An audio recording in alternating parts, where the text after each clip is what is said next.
Welcome back. Should probably get in the habit of saving things, even though we have some lives still. Although some levels give us more trouble than others, as we've seen. We're at the point where basically everything kills us immediately. And when we are in the presence of things that don't immediately kill us, we don't have much to defend ourselves with. Canning. Why do we need to get a monkey wrench there? This sounds like a cannering factory song. Fish.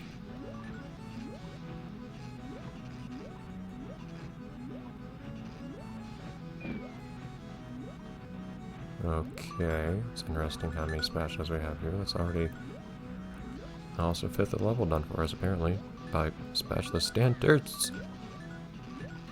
I didn't think that platforms would just recede into...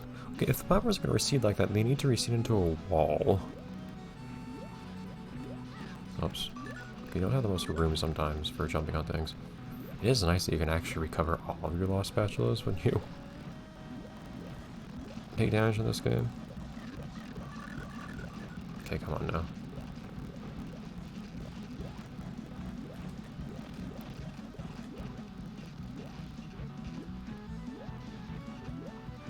This feels more like a can factory than cans.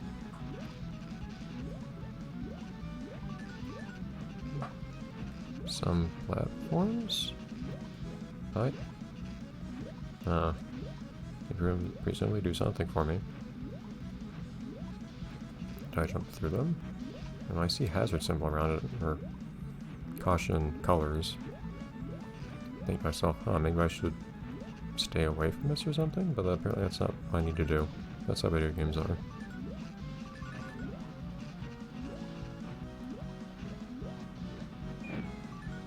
Breaking those seems not to actually do anything for me.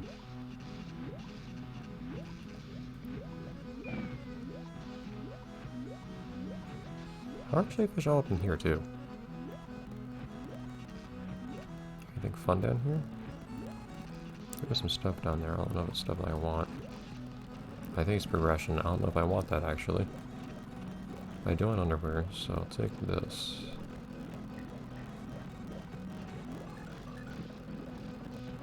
Let me through. There we go.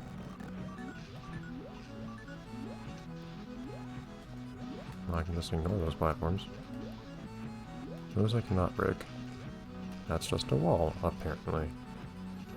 Could have fooled me. Okay. Well, we can do so far.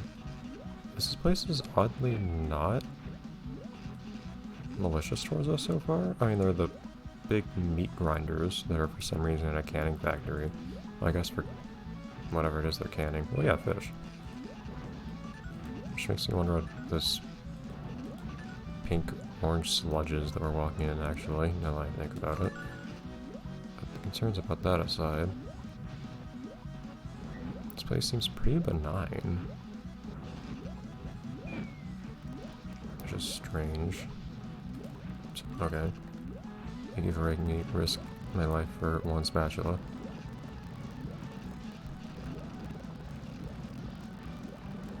Yeah. This seems a bit more... There we go. Threatening.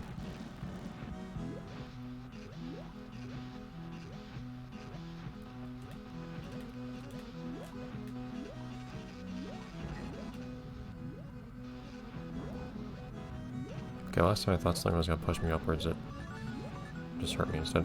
Okay, this is a little extreme. So much for getting all those spatulas, though. Oh well.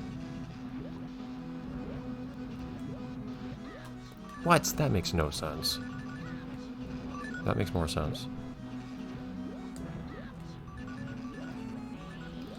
Simply touching the top of the thing hurts you. Oh, that makes no sense. Stop it. Iron dogfish. Okay.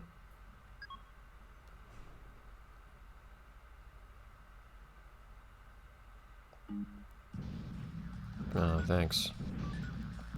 Not that I really needed help, or not that I really got much help in this in most cases. I'm guessing I don't want to touch the thing.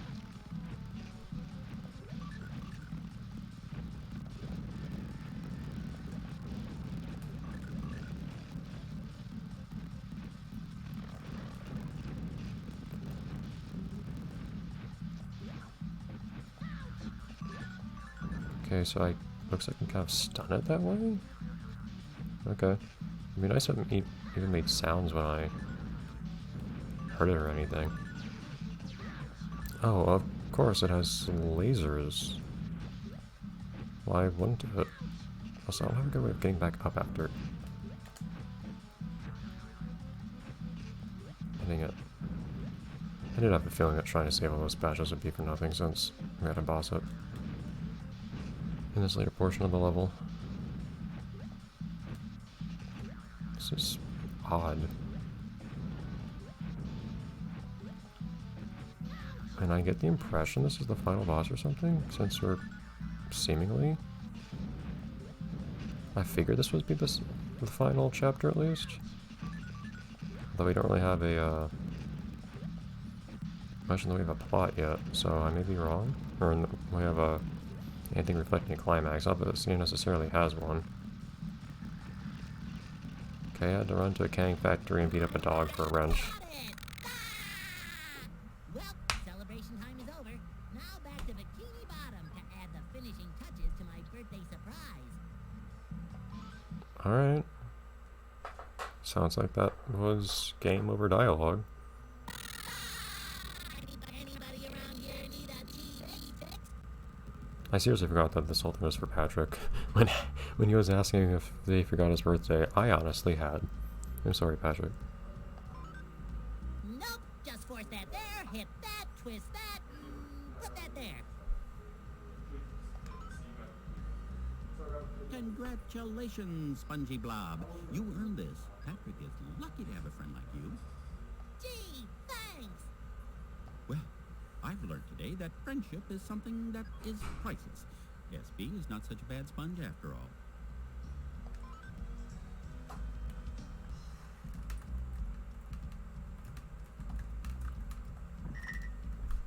Good job. Spongebob Squarepants! Wait till I get my hand on that porous freak!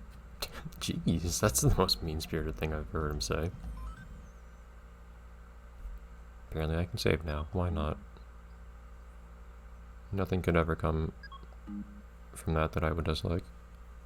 I was wondering if they'd ever get any kind of comeuppance for just exploiting him the whole time. Although it seemed more like Barnacle Boy exploiting him than Mermaid Man, and that's kind of weird. Then that Mermaid Man ends up being the one more unhappy, but whatever.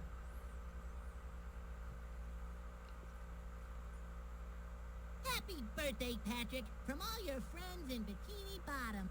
Which somehow includes those two. I thought the whole idea was they would just give me an autograph. And Plankton's apparently a friend too. There's some distinction between the different art styles of these characters. I feel like Plankton also looks 3D, which is kind of weird. But in particular, he has no outline.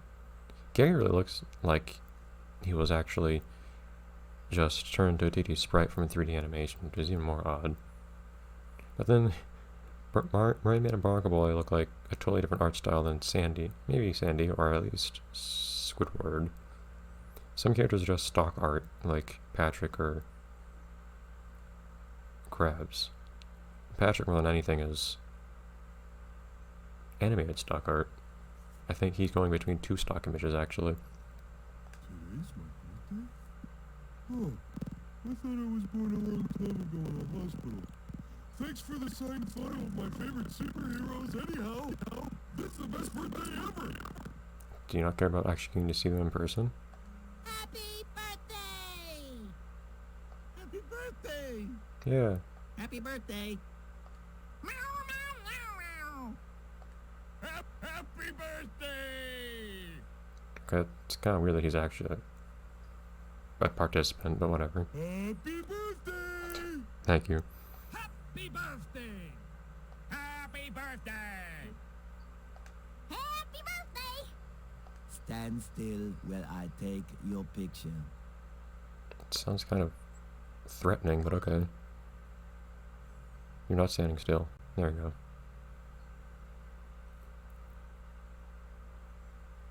Mermaid Man and Squidward blinked. I'm not sure that's a good take.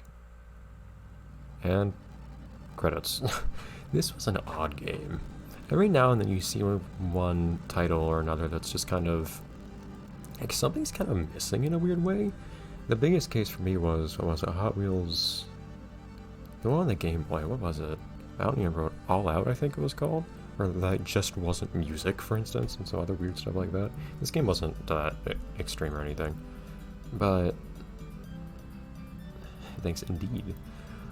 But this game had... it was the most video game SpongeBob game I've played, and that's saying something. It had copious amounts of video game logic, some gratuitous video game elements like having, I guess, just some degree of lives, but also like random score and stuff like that. And continues for some reason. Voiceover, not voice acting. Okay. I don't know if they got the same voice actors for everyone that they have in the show. 2001, so that's some time ago. But all the things too, like those bonus areas where you could buy stuff, I believe those showed up in your house at the end. I think that was why those cupcakes are there. And if the game doesn't otherwise acknowledge them, what's it matter? And the really loud music in the opening for some reason, which I had to turn down. It was kind of odd, the whole thing. Yeah, so you can buy more stuff, so the place would be more decorated if I bought more things, I guess. But whatever. Purely cosmetic as far as I can tell.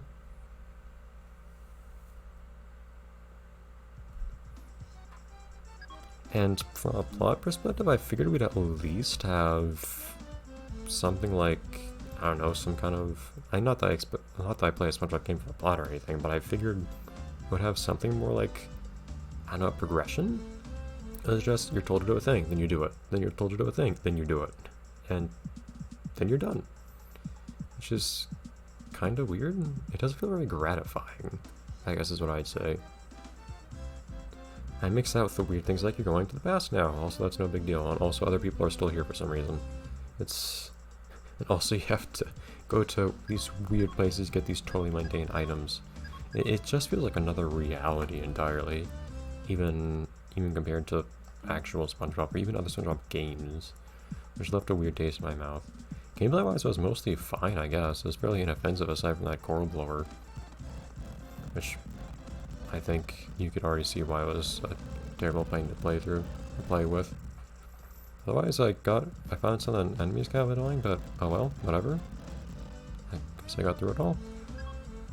Interesting how they almost used when was the Industrial Park episode even aired? I'd have to look at that. Some things might not have even existed back when this episode aired. Industrial Park was pretty early in the series, though. I don't know if that was a thing yet. So that might not have existed for these episodes here, or these levels here. But I always like seeing the Industrial Park in a game, even though it's so rare for some reason, even though just like Rock Bottom, it seems so fitting for a level. But it appears so much more briefly, I guess, that you have less stuff to base it on. Fewer references from the show, and you have... most people remember it, I guess, because you had a whole episode of Rock Bottom, whereas Industrial Park was like literally a few seconds. Oh well. But yeah, weird oil jellyfish fields thing. Jellyfish oil fields. That is a thing that kind of caught my attention for a minute. But also weird things like, hey, Man Ray's just an enemy here, and no one acknowledges him. Also random bosses that are kind of stuff. And enemies and whatnot that don't really look like anything from the show or anything like that. And also, final boss is just some dog with a laser. Like, what is this? It's all very odd, but I feel like it's in that old video game spirit of it's just a thing to play more than anything. It's not really about any kind of narrative. It's not so much about... it's hard to see it's about really anything other than just kind of a thing to play. Even compared to having like a premise or whatever. I know that games with stories didn't exist before now, of course, but this one was definitely very kind of weird and arcadey and just a thing to play. With very much an excuse plot that only barely held things together. But enough of one to actually have characters in the game from the show and them acting roughly like their usual selves from the show and stuff like that. And having good high quality voice acting. Actually, the audio quality was surprisingly good, although I might have just been easy to impress after having played Fairly Odd Parents Breaking the Rules, where they had a really bad audio quality for all the voice acting because they had so much in the game. Anyways, I think that's about enough here. That's all there is to do, and I can't go back to the main menu from here, not that I want to, because the main theme is strangely loud, so odd experience all around, but it's interesting to have finally completed this after having seen it a few times, however many years back. A very long time ago. So, my curiosity has been quelled, I guess. And what do I do after this? I don't know. That's the hard thing with short game, is I've had to figure out what thing to play so that I play them, and then right after, like a week or two later, I have something else to figure out to play. Huh. I don't know what that'll be. I think I'm still done with PC games for a while, so we'll see. I'm starting to get to the point where I'm kind of running out of things to play, but I still have a few different things to try out. Especially if I go back to PC games at some point. But there are some others. At least one, although I don't know how many games it even has, but there at least one IP I should definitely look out for that I have in mind. Maybe I'll do that, who knows. But I also have like 3 IPs, including Spongebob, that I'm tackling right now. So actually, I don't know if there are any for the Adparents games left. Maybe we'll replace it with something new. I don't know, we'll see. Bye everyone.